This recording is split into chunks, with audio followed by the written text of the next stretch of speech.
Hello, everybody, and welcome to Getting APIs to Work. Today, we say hello to Roberto Polli, who is an API expert at the Digital Transformation Department of the Italian government. And I think I got this right, Roberto, right? Yes, you have. Hi, everybody. Thank you, Eric, for hosting me and having the opportunity to present our work on API standardization and securitization. Yeah, thanks a lot for joining. So, Roberto is doing work in the Italian government and he's using Spectral a lot for linting APIs. And I thought it's really interesting the work they're doing, the way they're trying to carry API linting and why it's important into the organization, so to speak, in their case, into the country. But I think it's something that is interesting for everybody because in a lot of organizations, you want to help people designing better APIs. And API linting is one thing that is a big part of that. So tell us a little bit about how this started and how you're helping people to design better APIs, Roberto, please. So, in Italy, we had the goal of standardizing all public sector APIs. And since the approach of writing APIs was very different, some agencies do it contract first, other code first. In other cases, that depends. That was depending on the supplier. We wrote guidelines and stated that API needed a proper design, and for REST APIs, it had to be based on OpenAPI v3. We wanted to enforce a proper design of APIs and to help agencies to comply with the guidelines, uh, because complying to guidelines is both complex and boring because you had to read a lot of pages, uh, sometimes PDF files, but we have an accessible version in HTML with proper references too. We investigate and identified some products. We looked around and see that Spectral was a proper choice because it was usable both on front end, so we didn't need to provide a web server to help agencies to uh, check their APIs, and we wanted that agencies to be able to design their APIs even inside their organization without sharing at Mm-hmm. first their YAML, their API design. So Spectral was sensible choice. We then started using Spectral and writing down rule sets. And I really like the way you approach this. So we had some introductory video about what is Spectral. Then we had a little bit of a hands-on thing where we explained a little bit more how to use Spectral. But I really like the way you also show, or you're practicing not just what Spectral is and how it can be used, but also how to make it available and help people to use it, because ideally it is used in large API landscapes. And I think the path you've chosen is really nice in terms of like providing an easy ramp for people to start using Spectral. So please tell us a little bit about like the strategy, how you said, okay, this is how we can help people. Yes, we started writing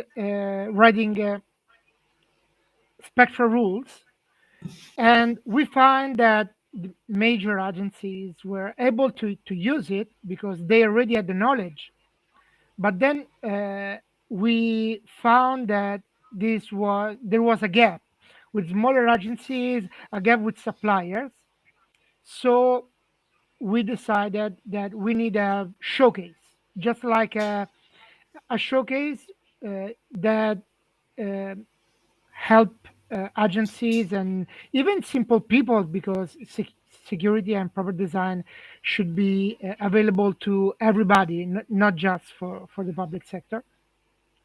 Then we wrote a small API, a small single page application uh, where everybody can pass their API OpenAPI specification and can just try our rule set.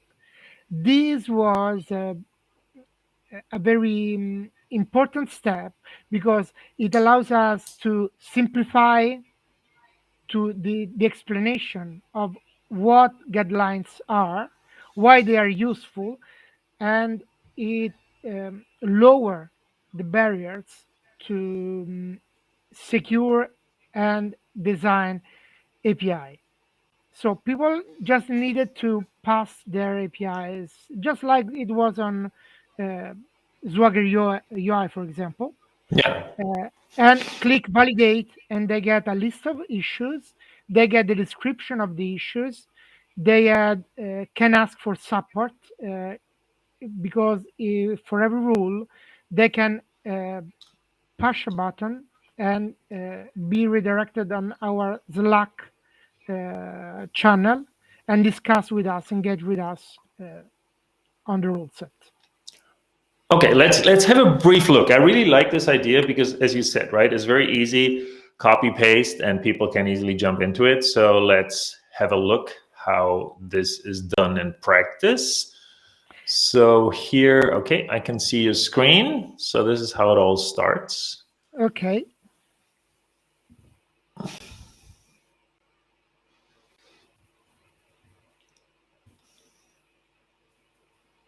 This is the website.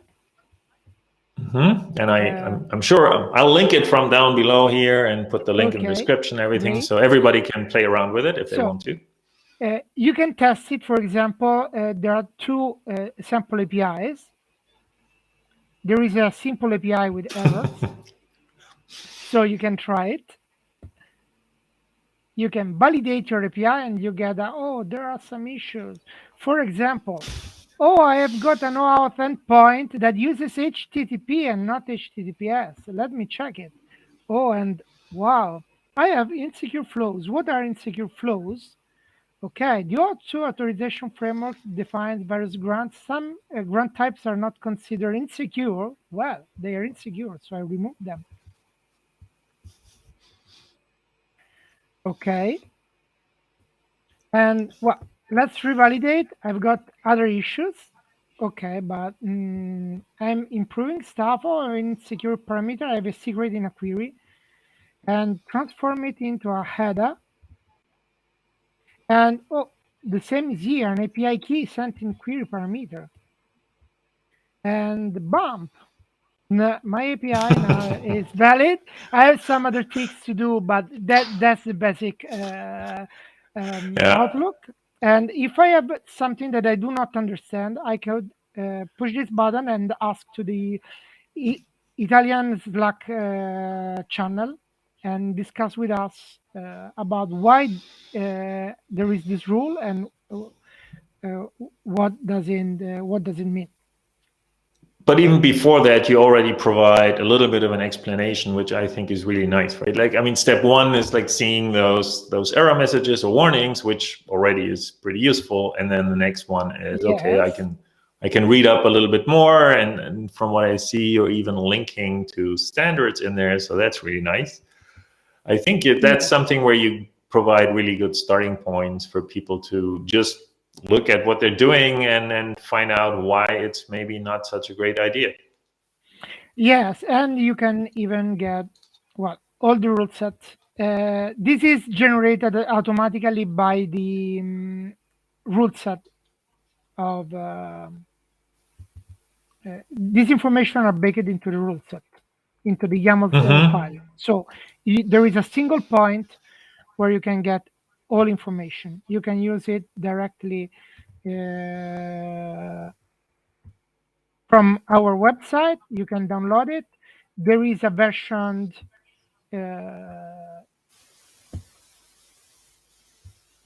rule set here, so you can pick the rules you want, the version of the rules you want, and you can use the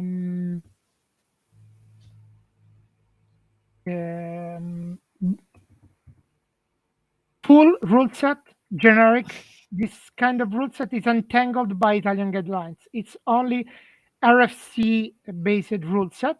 So if you like our rule set, but you're not interested in Italian specific rule in API guidelines, you can just use this file.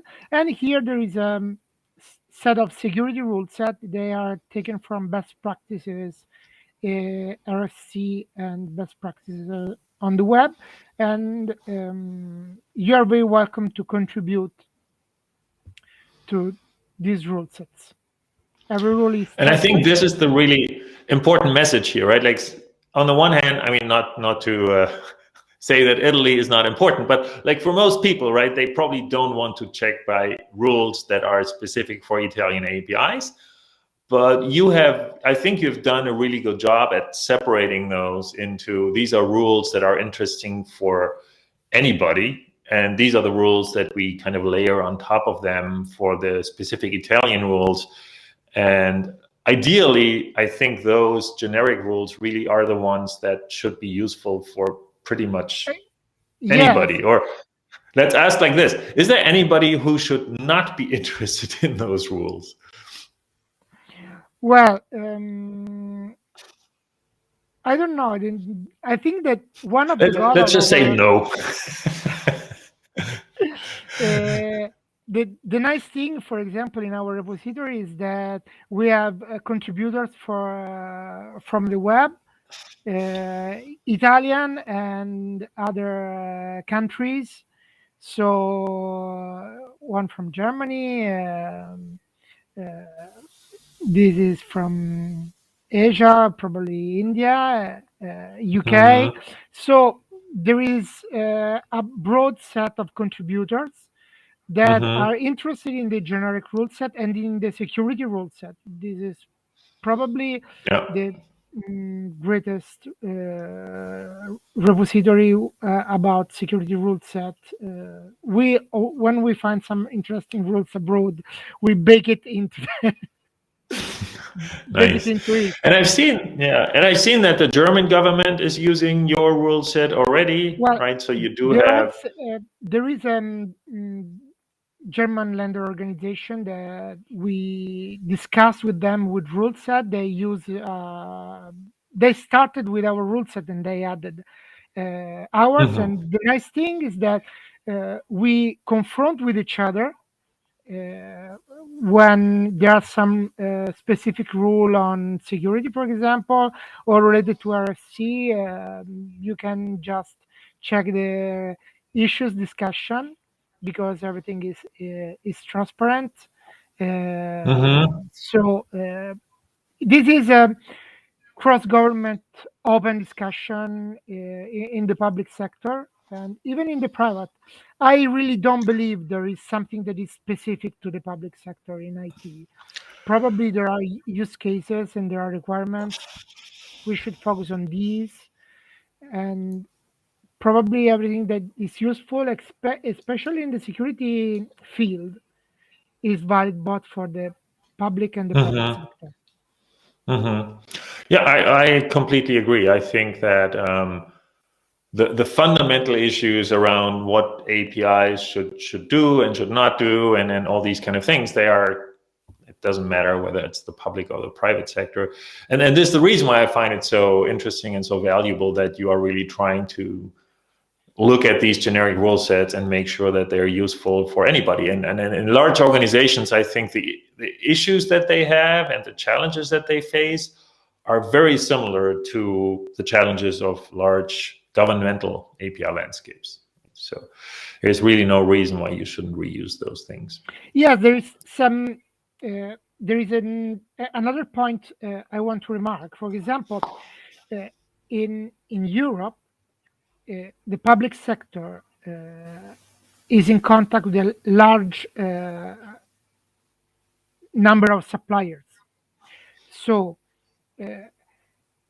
helping suppliers to produce, the public sector has a role in teaching and improving the overall quality of suppliers.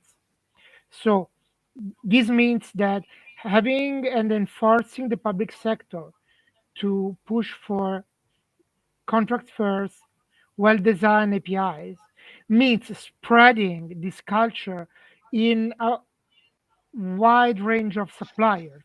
This means Hmm. that even the private sector will benefit this, because when a supplier they work for, generally for public and private sector, improves the quality of their APIs, there will be an improvement of the overall quality, both in public and in private. So there Yeah, is no, I this totally agree. distinction. Yeah. Yeah, I think it's really valuable what you're doing there, and I think we're kind of still at the beginning of these kind of tools and techniques, so to speak, to just reach new levels of maturity. We see more and more APIs and more dependencies between consumers and producers, and for that specific aspect of linting APIs and checking them against rules, I think it's a great starting point. Yes, and I think that it is important to stress this, especially at the beginning of the engagement with suppliers, because once you raise the bar with suppliers, then everything will become smooth in time. While if you Hmm. do not start with the right foot, with the right approach, things start to get messy. You start to have legacy implementations, and then it will be more costly to steer the bar and bring, especially i- with the security, for example, with API security, it will be more costly to steer the bar and have, for example, properly defined schemas, securely defined APIs. That's a very good point, and I think that's also why it's so valuable that you're presenting these things today, because, like you said, and the sooner we can establish those practices, and a lot of organizations are kind of like getting their API governance in place, and then having tools around this will help a lot. And I think with the work here that you've done, it becomes very easy to just use those things and reuse those things, and they can, if I understand correctly, I mean, they can basically just clone the whole website that you've set up, right? So Yes, if you they you want can to clone set this up this thing, website. yeah, so. You can clone this website. You can use this web application to showcase your rule set, because it is Yeah. important to stress that we did not create this application for an extensive development use, because the Hmm. proper way of using rule set that is described, well, let me check. Let me take the English version. Oh, okay. Let's So, switch that back on. Here we go. okay, is using, for Yeah. example, the remote URL, or if you want to use a versioned rule set, you can integrate this in your CI, or you can use it in an In IDE, your for ID. example. You Yeah. can save the rule set in your local file system, or you can reference the rule set in your Spectral YAML. So the once we got in touch with an agency, we use uh, web the web app to show them the issues, for Hmm. example, that you can find in the API. We show that they can fix it, but then after after we got in touch with them, we suggest to implement proper continuous integration and continuous delivery strategies to integrate with IDE. Hmm. We are using this Visual Studio Code integration, but you can do it in your IDE as long as there is a Spectral rule set Hmm. integration. So it is a journey, engagement with agencies, explain that there are guidelines, show them that there is value in the guidelines through the web UI, and then there is a maturity level. Hmm. that uses standard development and CI procedures. So the web interface is the first step because it's visual and it's very easy to explain, to use it, to explain it to not necessarily hackers or public sector hackers, but to the generic, even to management.